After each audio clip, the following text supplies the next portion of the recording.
ચાલો વિદ્યાર્થી મિત્રો, ધોરણ 12 વિષય હિન્દીમાં 11મું કાવ્ય જો બીત ગઈ સો બાત ગઈ ને સમજવાનો પ્રયત્ન કરીએ, જેના કવિ છે હરિવંશરાય બચ્ચન, જેમના પુત્ર અમિતાભ બચ્ચન, જેને સૌ આપ જાણો છો. અને અત્યારે જે કેબીસીની સિઝન ચાલી રહી છે ત્યારે રાતના 9 વાગે લાખો હજારો લોકો જેના અવાજમાં અને સાંભળવા ઉત્સુક હોય એ લોકો રાતના 9નો સોમથી શુક્રમાં રાહ જોતા હોય એ અમિતાભ બચ્ચન, જેની હિન્દી બહુ જ સારી, એવા જેમના પુત્ર છે એ અમિતાભ બચ્ચન અને જેમના પિતા છે હરિવંશરાય બચ્ચન, જે આપણા 11મા કાવ્યના કવિ છે.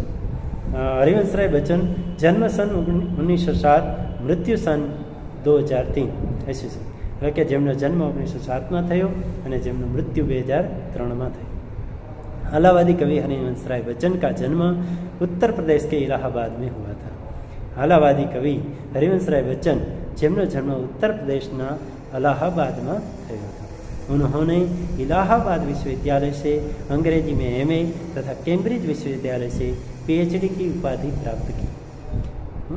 એમણે અલાહાબાદ યુનિવર્સિટીની અંદર અંગ્રેજીમાં MA તથા કેમ્બ્રિજ યુનિવર્સિટીની અંદર PhD ની डिग्री प्राप्त करी. इलाहाबाद में ही वे अध्यापक के रूप में नियुक्त हुए અને અલાહાબાદની અંદર જ અધ્યાપકની અંદર એ નિમણૂક પામી. તબ ઉનકી ખ્યાતિ ભારત ભર में फैल चुकी थी. ત્યારે એમની જે પ્રસિદ્ધિ છે, ખ્યાતિ છે, ભારત ભરમાં फैलाई चुकी है. उन्होंने आकाशवाणी में हिंदी प्रोड्यूसर के रूप में कार्य किया અને એમણે આકાશવાણીની અંદર હિન્દી પ્રોડ્યુસરના રૂપમાં કાર્ય કર્યું. भारत सरकार के विदेश मंत्रालय के विशेषाधिकारी पद को भी उन्होंने शोभान्वित किया અને ભારત સરકારના વિદેશ મંત્રાલયના વિશેષ અધિકારી પદ પર તેમણે એ પદને શોભા આપી. बच्चन जी ने अभ्युदय पत्रिका के संपादक के रूप में भी कार्य किया. बच्चन जीए अभ्युदय पत्रिकाના સંપાદકના રૂપમાં પણ કામ કર્યું. हिंदी साहित्य में हालावाद के प्रवर्तन का श्रेय बच्चन जी को जाता है. हिंदी साहित्यની અંદર હાલાવાદના પ્રવર્તનનો જે પરિવર્તનનો શ્રેય છે એ બચ્ચનજીને જાય છે. हरिवंशराय जीवन के राग विरागी, मस्ती और विषाद के कवि हैं. हरिवंशराय जीवनના राग विरागના, मस्ती विषादના, दुखના એ कवि છે. उन्होंने विश्व साहित्य के कुछ अमर ग्रंथों के प्रामाणिक अनुवाद का कार्य भी किया है. એમણે વિશ્વ સાહિત્યના કેટલાક અમર ગ્રંથોના प्रामाणिक अनुवादનું કાર્ય પણ કર્યું છે. उनके प्रमुख काव्य संग्रहों में मधुशाला, मधुबाला, मधु कलश, निशा निमंत्रण, एकांत संगीत, आकुल अंतर, मिलन यामिनी और सतरंगिणी प्रमुख हैं. तो આ બધા એમના એમના પુસ્તકો છે. प्रस्तुत कविता सतरंगिणी नामक कविता संग्रह से ली गई. जो बीत गई सो बात गई જે કવિતા છે એ सतरंगिणी नामનો काव्य संग्रह છે, એમાંથી લેવાયેલી છે. इस कविता में कवि ने जो बीत गया उसके पीछे व्यर्थ में शौक न करने की बात को महत्व दिया है. આ કવિતાની અંદર કવિએ જે વીતી ગયો સમય એની પાછળ ફોકટમાં, વ્યર્થમાં શોક ન કરવાની સલાહ આપી છે અથવા તો એનું મહત્વ બતાવ્યું છે. बीती बातें मनुष्य को अक्सर याद आया करती है. इन बातों से मनुष्य को कभी कभी शोक, ग्लानि, पछतावा आदि मानसिक क्लेश भी होता है.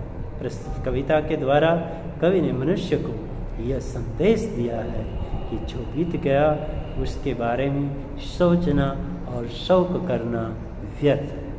એટલે જે કંઈ દુઃખદ ઘટના બની હોય તો એ દુઃખદ ઘટના ભૂલી જવામાં જ સફળતા રહેલી છે અથવા તો એ યોગ્ય કહેવાય. જોઈએ એમનું કાવ્ય જો बीत गई सो बात गई. जीवन में एक सितारा था, माना वह बेहद प्यारा था. वह डूब गया तो डूब गया, अंबर के आनंद को देखो, कितने इसके तारे टूटे, कितने उसके प्यारे छूटे. जो छूट गए फिर कहाँ मिले, पर बोलो टूटे तारों पर कब अंबर शोक मनाता है, जो बीत गई सो बात गई। हाँ, जो चला गया वो सदा के लिए चला गया, तो उसकी बात करना व्यर्थ है और उसके पीछे शोक नहीं करना चाहिए और शोक न करने का महत्व बताया गया। जीवन में एक सितारा था, मान लीजिए कि आपके जीवन में एक तारा था। हाँ, माना वो बेहद प्यारा था, बेहद यानी अत्यधिक। हाँ, वह बहुत आपको प्यारा था, अत्यधिक प्यारा था। वह डूब गया तो डूब गया। वो तारा जो अस्त हो गया, जिस तरह सूर्यास्त होता है उस तरह जो तारा गिर गया, अस्त हो गया, दिखाई न दिया तो डूब गया। अंबर के आनंद को देखो और ये आसमान के आनंद यानी मुख, उसके चेहरे को तो देखो, कितने इसके तारे टूटे हैं, कितने उसके तारे टूट गए, कितने इसके प्यारे छूटे, कितने उसके प्यारे छूट गए हैं। जो छूट गए फिर कहाँ मिले, जो छूट गए वो फिर मिले नहीं। पर बोलो टूटे तारों पर बोलो, हाँ, वो टूटे तारों पर, आकाश में जो तारों का टूटना है, टूटे तारों पर कब अंबर शोक मनाता है, आसमान कब शोक गम दुख मनाता है, जो बीत गई सो बात गई। जो तुम पर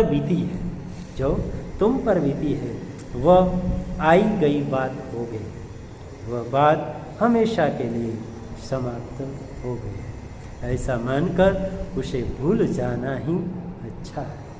माना कि तुम्हारे जीवन में कोई ऐसा था जो तारे की भांति चमक रहा था और तुम भी उससे बहुत चाहते थे। तारे की तरह चमकता हुआ वो व्यक्ति तारे की तरह ही डूब गया, गुजर गया, चला गया, तो डूब जाने दो। जो दुनिया से चला गया उस पर शोक मत करो। जरा आकाश के चेहरे को तो देखो, अब तक उसके जाने कितने प्रिय तारे टूट चुके। जो तारे टूट गए वे फिर आकाश से कभी नहीं मिल पाए, परंतु क्या आकाश कभी अपने उन टूटे हुए तारों पर शोक मनाता है? जिस तरह आकाश अपने उन बिछड़े हुए तारों को भूल जाता है, उसी तरह तुम भी अपने प्रिय व्यक्ति के बिछोह को भूल जाओ, क्योंकि जो बात बीत गई वो हमेशा के लिए समाप्त हो गई। जीवन में वह था एक कुसुम, थे उस पर नित्य निछावर तुम, वह सुख गया तो सुख गया। मधुवन की छाती को तो देखो, सुखी कितनी इसकी कलियां, मुरझाई कितनी वल्लरियां, जो मुरझाई फिर कहाँ खिली। पर बोलो सूखे फूलों पर कब मधुवन शोर मचाता है, जो बीत गई सो बात गई। जीवन में वह एक कुसुम था, जीवन में एक फूल था। मान लीजिए कि आपके जीवन में जो आया है वह फूल राय के समान आया है और फूल है, थे पर उस पर नित्य निछावर तुम, और तुम भी उस पर नित्य सदा समर्पित हो जाया करते थे, निछावर हो जाया करते थे। और सुख गया तो सुख गया। जो मधुवन में उपवन में जो फूल होता है और मुरझा जाता है, सूख जाता है, तो सूख गया। मधुवन की छाती को तो देखो, ये उपवन की, इस बगीचे की छाती को, उपवन की भूमि को तो देखो, सूखी कितनी इसकी कलियाँ, कितनी इसकी कलियाँ सूख गई, बिना खिले हुए फूल कलियाँ, मुरझाई कितनी वल्लरियाँ और कितनी वेल उसकी मुरझा गई। जो मुरझाई कुमला गई, कहाँ खिली, वो कहीं खिली नहीं है, कली का फूल के रूप में होना, खिली। तो पर बोलो सूखे फूलों पर, ये सूखे फूलों पर कब मधुवन यानी उपवन बगीचा शोर विलाप करता है, विलाप करना, शोर मचाना, जो बीत गए सो बात गए। तो माना कि कवि कहते हैं कि तुम्हारे जीवन में कोई ऐसा था जो तुम्हें फूल की तरह प्रिय लगता था और तुम उस पर हमेशा न्यौछावर होते थे। तुम उसकी प्रसन्नता में ही अपनी प्रसन्नता मांगते थे। तुम्हारे जीवन का वह प्रिय फूल सूख गया तो सूख जाने दो। जरा मधुवन बगीचे के मजबूत सीने को तो देखो, अब तक मधुवन की जाने कितनी कलियां सूख चुकी है और जाने कितनी लताएं मुरझा चुकी है। न ये सूखी कलियां फिर खिल सकी और न वे मुरझाई लताएं फिर हरी हो सकी। पर क्या मधुवन अपने सूखे फूलों के लिए कभी विलाप करता है? जो बात बीत गई वह बीत गए, उसे याद करके दुखी होने से कोई लाभ नहीं। तो छात्रगण, जो बीत गई सो बात गई, ये काव्य की 4 पंक्ति है। 4 पंक्ति में हम 2 पंक्ति समझ चुके हैं, तो यहाँ तक रखते हैं। तीसरी और चौथी पंक्ति को अगले वीडियो में समझेंगे।